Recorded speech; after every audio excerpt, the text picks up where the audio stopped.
Bueno, prensan entzun dudana, esan zuten printzipioz eta horrela adierazi zaigu gastu zapaia joan den urtekoa, baino agian oraindikan altuago izango dela, beraz alde horretatik ez dut uste arazorik izango denik, esan dute honek bide, egia da, gastu zapaiak atea irekitzen diola aurrekontuen negoziazioari, eta irailean hasiko gara horretan, guk saiatuko gara kondizionatzen, eta hori da etengabe egiten ari garen lana. Madrilen batzutan gauza lortzen ditugu, beste batzutan ez, baino guk garbi daukaguna da gobernu honei presionatu egin behar zaiela, eta egin behar zaiola etengabe, gainera, ez?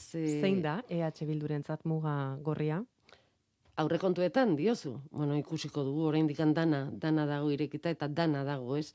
Ikusita, baino egia da, aurrekontuekin batera, beste hainbat gai ere mai gainean jarriko direla irailetik aurrea, nahiko udazken intensoa antzematen dut.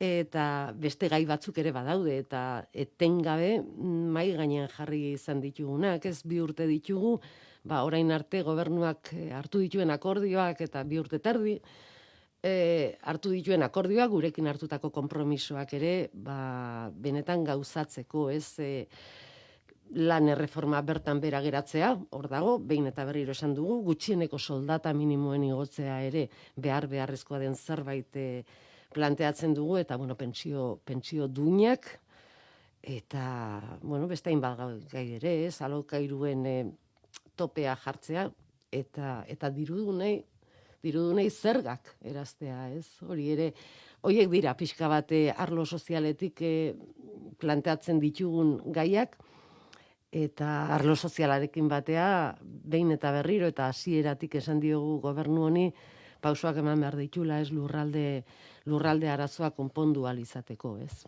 Eta bueno, hortik aparte iraila egia da, bueno, memoria demokratikoaren legea ere etorriko da, gauza asko etorriko dira, eta intenso xamarra izango dugula, aurre ikusten dut. Orduan dana nahastuko da aurrekontuekin, dana nahastuko da politika orokor horrekin.